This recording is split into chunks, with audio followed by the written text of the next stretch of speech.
horas e 35 minutos, voltamos com o programa Contraponto, a Voz do Povo, aqui pelos 820 da Rádio Cultura.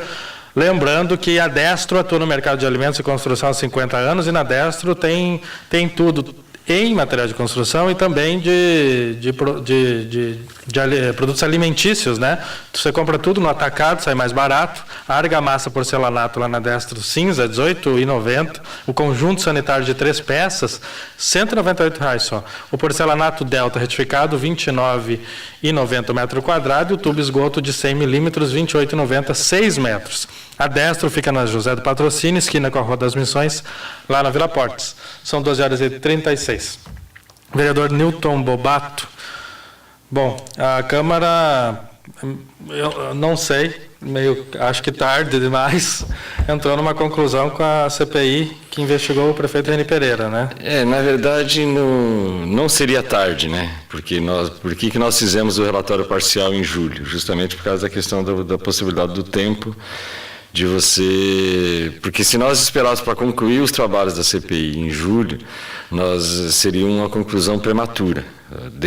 Seria uma conclusão prematura. Então, optamos naquele momento por fazer aquele relatório parcial que encaminhava um pedido de comissão processante, que foi aberto, que foi aprovado, mas, infelizmente, a comissão processante optou por não cumprir o seu trabalho. Não é que não sentou o Reni. Simplesmente não julgou, não fez o processo que tinha que ser feito. Deixou o prazo passar, o prazo passou, e como esse tipo de processo ele é improrrogável, ou seja, por decurso de prazo, o processo foi arquivado. E aí até a própria CPI já não tinha mais muito o que fazer, porque a não ser reproduzir os fatos novos que aconteceram, concluiu o seu relatório pelas mesmas conclusões que já tínhamos tirado em julho, mas hoje não há muito mais o que essa legislatura fazer.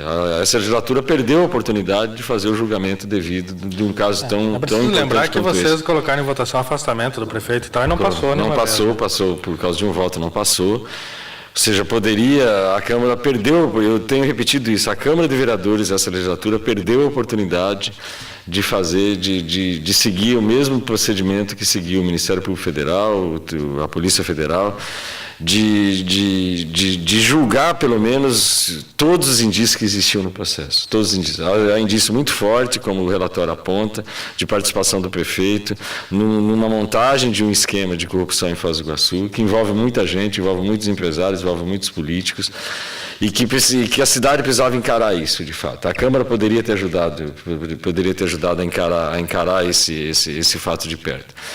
Mas, infelizmente, agora, mesmo que se opte por, como se orienta, precisa de uma nova comissão processante para abrir o procedimento de cassação do prefeito Reni Pereira, não há mais tempo hábil para isso. O mandato do prefeito afastado termina daqui a 24 dias. Uhum. Então, em 24 dias, você não faz o julgamento, não há nenhum procedimento. Então, inclusive, todo o processo da Operação Pecúlio deve mudar a partir desse fato.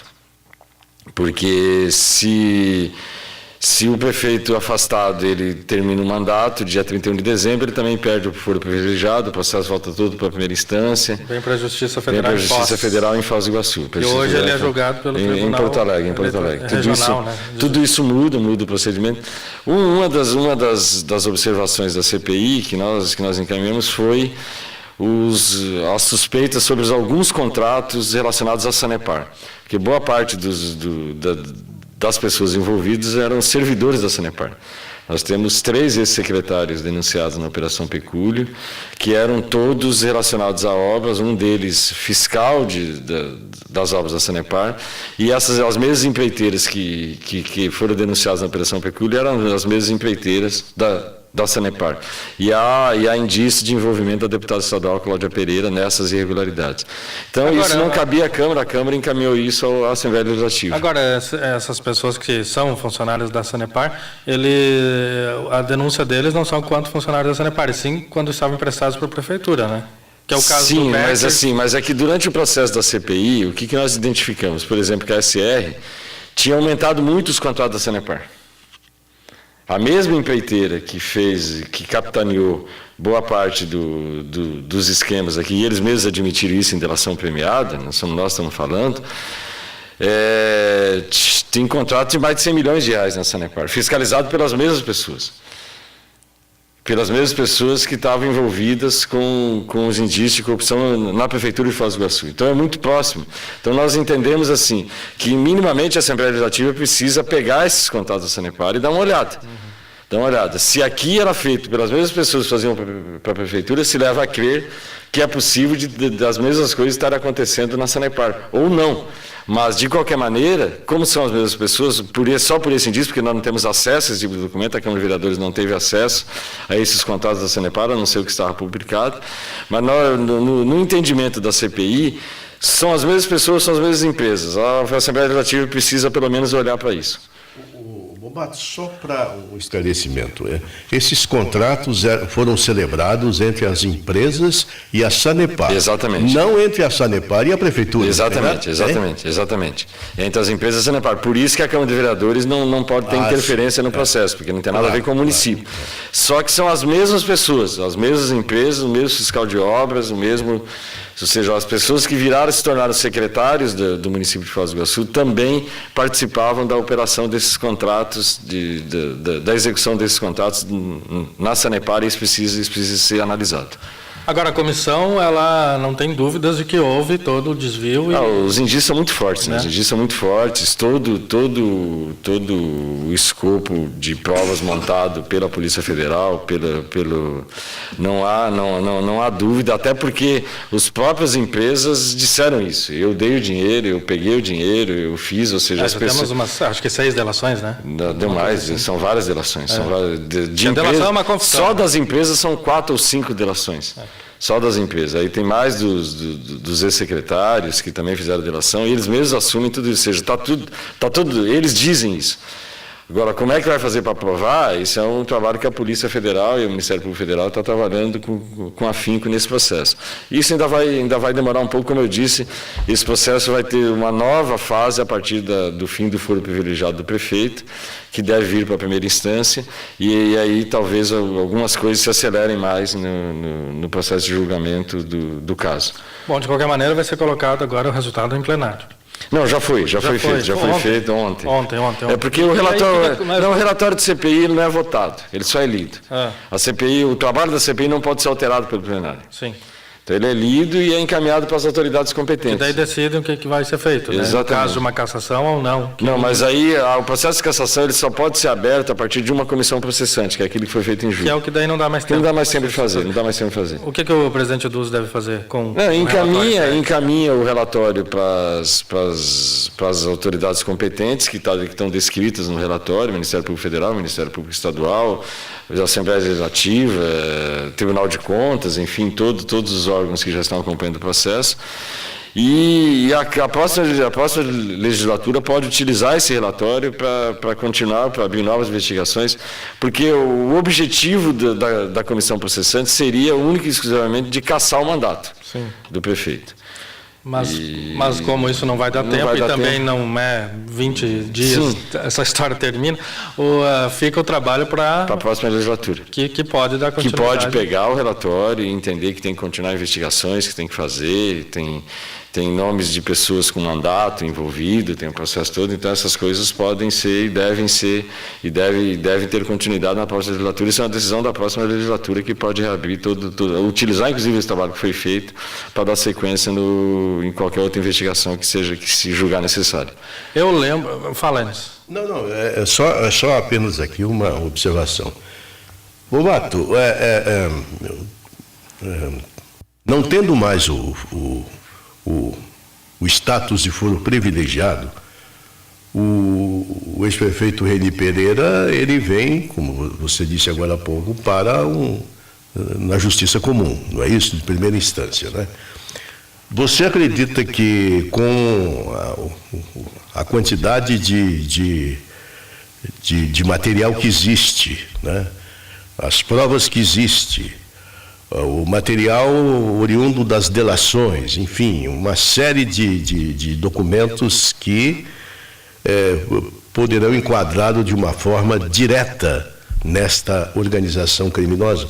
Você acha que é possível que mude totalmente a sequência das coisas aí, que ele seja realmente condenado? Eu acho que a tendência é que ocorra mais rápido, pelo menos a condenação em primeira instância. Porque o problema da segunda instância tem o distanciamento do julgamento do Tribunal Regional Federal. E tinha uma notícia que, quando no processo de afastamento do prefeito Henrique, o Tribunal Regional Federal da região sul, lá em Porto Alegre, nunca tinha afastado um prefeito.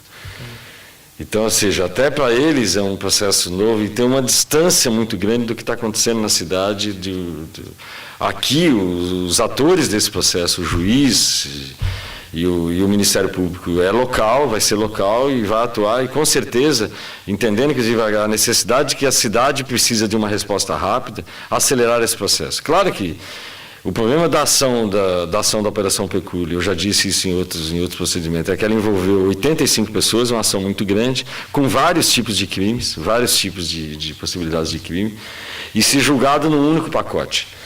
Eu não sei se, por exemplo, eu não sou um jurista, mas eu não sei se, por exemplo, a defesa de um desses 85, de repente, não impede que todo o trâmite dos demais continue, sabe? Coisa assim, quando se junta muita coisa no mesmo lugar. A Operação Pecúlio abriu um leque enorme de possibilidades de vários julgamentos, e em todos eles está o envolvimento direto do prefeito Eni Pereira, do prefeito afastado Eni Pereira. Então, assim, mas eu tenho uma leitura, sem entender do processo jurídico de maneira adequada, que sim, a vinda para a primeira instância vai dar mais celeridade para o processo. Eu lembro que algumas vezes que você veio aqui, Bobato, bem antes, né, de começar a Operação Pecúlio, dela ser, né, informada, né, que estava acontecendo uma investigação, você fez uma série de denúncias, né, para o Ministério Público e tal, e a gente ainda não se ouvia falar em Operação Pecúlio, né? Uma delas é o que diz respeito a impressoras, né? Impressoras da prefeitura, né? Isso. Que acabou se confirmando.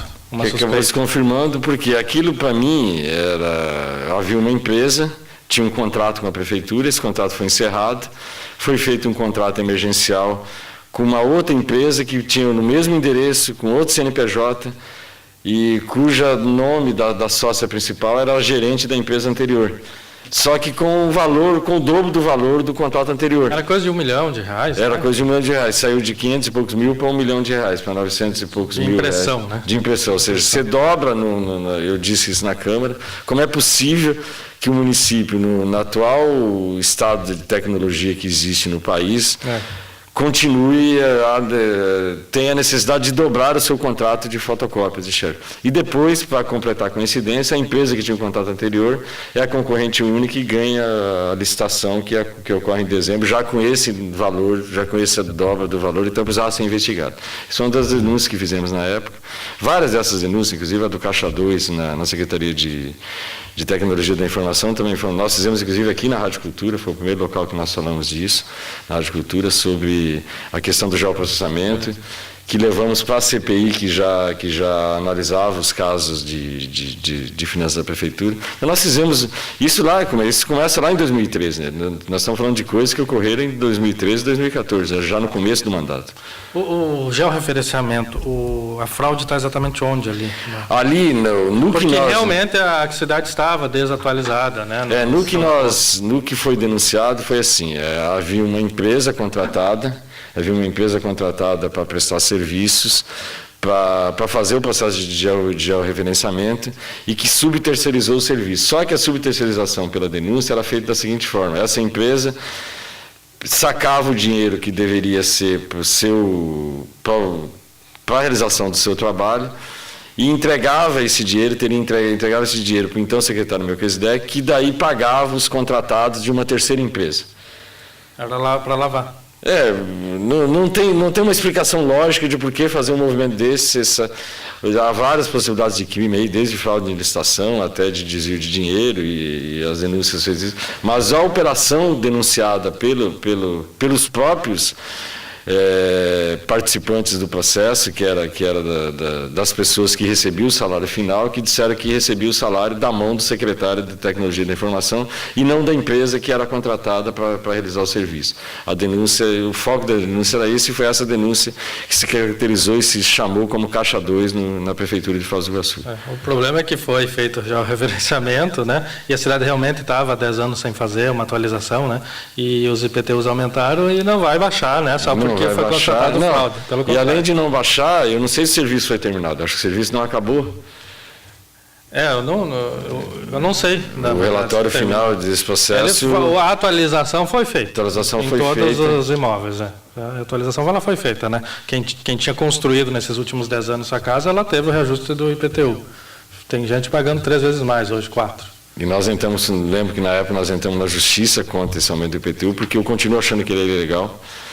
Porque a Prefeitura, para ter feito esse aumento, tinha que ter uma autorização do Poder Legislativo, e não foi isso que a Câmara autorizou na época. A Câmara autorizou somente a reposição do reajuste inflacionário.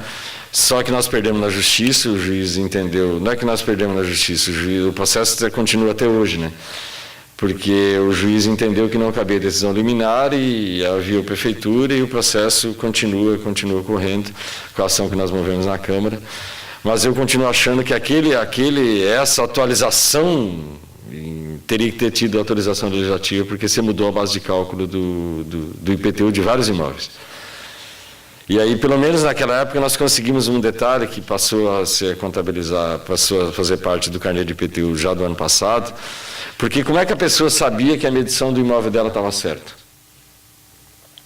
No carnê do IPTU não tinha medição do imóvel. Nós conseguimos, via requerimento, via um pedido que nós fizemos para a Prefeitura, então o secretário da Fazenda... Que é o valor venal, né? É o valor venal, mas baseado, porque o valor venal ele é calculado em cima de uma determinada característica do imóvel, de medida... Medida, localização... mas a ideia é que pelo menos a medida do imóvel viesse no carnê do IPTU e passou a vida a partir desse ano, para que o proprietário possa lá e medir o seu imóvel e ver se é a mesma medida que está constando no carnê do IPTU, para ele poder ir lá, porque a denúncia de muita gente era dizendo assim... Pela medida do imóvel, não cabia o valor que estava sendo cobrado. Mas como é que você questiona isso se você não sabe a medida que a Prefeitura está cobrando? Pode até ter um erro, né? Pode até ter um erro, claro que pode ter. Não é difícil. E geoprocessamento é feito por satélite, né? Feito por... Não, e teve alguns erros, né? Teve. Exato, é uma fotografia, né? Que você vai tirar. Não, tem o caso, por exemplo, da Vila C, que casas são 4 casas, cobrava de uma casa o valor das 4 casas. Mas são situações individuais que o cidadão que pagou o IPTU tinha que recorrer, né? Porque daí não cabia ação coletiva, esse é erro individual. Teve caso de alguém que estendeu uma lona e pela imagem pareceu que foi feito um puxado na garagem, casa. Que era cobrada, essas coisas, sabe? Como se fosse a casa. Porque você faz a foto de cima. Sombra, né? Do muro. Faz a foto de cima. Inclusive, essa é uma das tarefas, e espero que tenhamos prefeito o mais rápido possível, né, na nossa cidade. Uma das tarefas, inclusive, é fazer essa revisão. Tem que ser feita essa revisão. Tem muita injustiça com isso. Tem que ser feita essa revisão. 12h53, seu Assis, bom dia. Bom dia, Dante. Bom dia a todos da mesa. Dante, eu preciso da sua permissão para falar um pouquinho sobre uma campanha. É uma campanha, eu diria, não das mais importantes, mas das mais necessárias no momento. Aprovada aqui em plenário, pode falar, seu Assis. É a campanha, Dante, Coração Solidário. Essa campanha, Dante, visa arrecadar alimento para as pessoas doentes, principalmente as pessoas que têm doenças crônicas e que não conseguem mais caminhar, que são acamadas, outras são cadeirantes, deficiências visual total, a maioria com necessidade de acompanhantes, né, para locomoção. Essas pessoas, Dante, neste Natal, nós estamos buscando, através desta campanha, alimentos para que eles possam passar o Natal mais feliz, né, com alimentação para suas famílias, para eles e para seus familiares. O que acontece? Nós não estamos buscando roupas, nem joias, é alimento mesmo, né, somente o necessário. Então nós estamos buscando, neste momento, chamar a atenção, ou seja, solicitar às pessoas que possam nos ajudar, entrar em contato conosco, né? Nós temos aqui os locais de recebimento. Um dos locais é a Paróquia Anunciação do Senhor aqui no Jardim São Paulo, né? que é um ponto de recebimento de doações, e nós estamos abertos aí até o dia 20 para receber essas doações, né? E apelamos aí para a Rádio Cultura, através do programa Contraponto, sabendo da audiência, e fazer esse apelo aí às pessoas que possa ser nosso parceiro nesse momento, ou seja, parceiro das pessoas doentes que têm essa necessidade premente. Ok, Dante? Ok, e quem quiser doar, então, reforça para nós, senhor Assis, como que faz? Então, Dante, os telefones 3525-2453, vou repetir o telefone, 3525-2453, ou o celular 99984-0186, na paróquia Anunciação do Senhor do Jardim São Paulo, no Jardim São Paulo.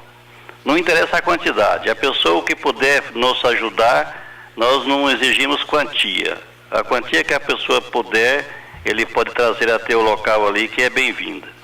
As pessoas serão realmente gratas e que Deus com certeza abençoará a todos que nesse momento será solidário com essas pessoas. Ok. Tá ok, Dante? Ok, na paróquia da Anunciação, lá no Jardim São Paulo, você pode levar sua doação de alimento, qualquer quantia, né? Senhor Assis, muito obrigado, boa sorte nessa campanha. A gente espera que consiga arrecadar, porque tem muita gente realmente que precisa, né? Nesse pessoal que faz hemodiálise, né? E já é complicado isso, e ainda ter falta de alimento, além do problema de saúde, é pior ainda mais. Senhor Assis, muito obrigado, viu? Um abraço, Dante, obrigado pela oportunidade, pela atenção de vocês também. Um bom dia. Bom dia, grande abraço. 12h56, o senhor Assis que está famoso, né? Ele está no... a Grazi Batista, do Me Chama Foz, da RPC, gravou com ele, né? E aí quem ouvia só o senhor Assis aqui pela rádio, que quase todo dia ele participa, e agora viu ele também na TV, né? Está rodando lá o comercial dele e ele está falando justamente desse projeto. 12h56. Bobato, ano que vem você não estará na Câmara de Vereadores. Vamos, quem sabe, né, entrar com um projeto lá de, não sei, vereador emérito ou vereador de honra, né? Alguma coisa para deixar o Bobato lá, né? Mas daí sem salário, daí não pode ter salário, né? Eles é só de honra, não tem salário, não tem jeito. Não sei daí se ele vai querer também. Eu já... dele faz jus a tudo isso. Eu já me coloquei à disposição de vários vereadores para, se precisarem da nossa experiência, de nos ouvir, estamos à disposição. O meu gabinete tem sido espaço para vários dos vereadores eleitos que têm ido lá, buscado informações, ajudado. Nós estamos tentando ajudar para que aqueles novos que queiram realmente fazer um bom trabalho, que a gente puder ajudar, nós estamos à disposição da cidade e vamos continuar à disposição da cidade. Nós vamos continuar no nosso processo de luta política, não é porque só não vou ter o mandato de vereador. Mas é cidadão ainda, né? Sou cidadão, sou militante político na essência, desde quando eu me acordei para ser gente, que eu digo isso com meus 17, 18 anos, que daí eu entendi o mundo e passei a militar politicamente e vou continuar assim porque eu acho que é importante. Nós temos que interferir na cidade, nós temos que pensar em projetos fundamentais para Foz do Iguaçu. Eu quero participar desse processo de debate da cidade, espero que resolvamos rapidamente essa situação do prefeito para que possamos pensar e debater a cidade da maneira como precisa dar. A cidade precisa discutir seriamente essa questão de 2018, precisa discutir projeto para deputado federal, precisa discutir várias coisas na cidade que a cidade carece há muito tempo e talvez essa seja a vantagem de não ter o mandato, de não ter que estar no cotidiano do dia a dia da Câmara de Vereadores, e ter a possibilidade de discutir política olhando de outro jeito, com outro olhar, e nós vamos estar à disposição da cidade para isso. Depois das férias, né? Você já tem plano para o que vai fazer ano que vem? Vai escrever um novo livro? Não faço ideia do que vou fazer ano que vem. Você está relançando um livro? Eu estou relançando um livro que nós lançamos em 2014 e por causa do processo político nós paramos de trabalhar com o livro. Uma das decisões tomadas foi retomar a literatura.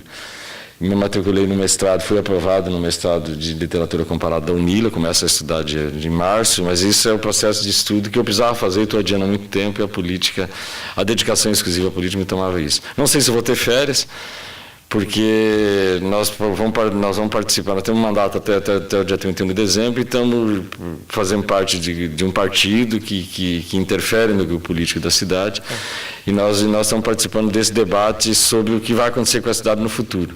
Então nós vamos aguardar isso pelo menos até metade de janeiro, espero que a justiça julgue rápido, para a gente ter uma decisão do que fazer Mas férias é a última coisa que está na minha pauta, pelo menos no curto espaço de tempo. Talvez depois de fevereiro, quando a cidade já tiver as coisas resolvidas, a gente puder pensar em alguns dias de descanso. 13h, 31 graus, Bobato, muito obrigado. Se você não voltar aqui até o final do ano, um bom Natal e Ano Novo. Eu agradeço sempre imensamente a Rádio Cultura. A Rádio Cultura fez parte do mandato. Aqui foi uma das vozes, um dos locais onde nós mais falamos para a imprensa. Foi aqui, tanto ao vivo como todos os dias, quase. O Caleb me liga e nós falamos sobre os trabalhos na Câmara. Então, sou sempre muito grato à Rádio Cultura pela recepção, por sempre manter os microfones abertos e dizer que bom que tem a Rádio Cultura e que a Rádio Cultura tem uma vida longa aí. E ser grato a todo mundo que participou do mandato, que votou na gente, que acredita na boa política e não desanime, que a luta pela boa política continua. Parabéns por esses teus anos dedicados à Câmara de Vereadores da cidade, Bobato. Meus parabéns de verdade. Obrigado, acho que a população reconhece isso e reconheceu no voto, né? É uma pena que o nosso sistema eleitoral, não sei se tem que ser mudado nesses casos, né? Porque um vereador que fica é o terceiro mais votado, né? E não é o terceiro, né? O terceiro, não foi só o meu caso. Nós tivemos dos 10 mais votados, 5 não foram eleitos. Dos 10 mais votados, 5 não foram eleitos por causa do nosso sistema eleitoral de legenda, né? Bom, é uma pena, mas esse é o reconhecimento da população, né? Mas vale sempre a pena desejar sorte a quem se elegeu, porque o sistema é esse e nós sabemos que o sistema é esse. Eu acho que nós temos que rediscuti-lo, isso é verdade. Mas quem elegeu, quem foi eleito é legítimo e tem que ser reconhecido e apoiado pelo trabalho agora para frente. Espero que consiga fazer um trabalho à altura do que a cidade precisa. Vamos torcer por isso. Obrigado, Grato, Dante. 1h01, 30 graus. Obrigado pela participação, pela audiência de hoje. Amanhã a gente volta com mais um Contraponto. Fique ligado na Rádio Cultura. Tem jogo das meninas do Foz Futebol direto do Uruguai. Está lá o Dr. Nelson, o Júlio Afonso. Estão lá transmitindo tudo a partir das 5h30 da tarde. O jogo é às 6h30, né, Marcos? 6h30 da tarde. Então você acompanha aí os gols das nossas meninas. Uma boa tarde, tchau.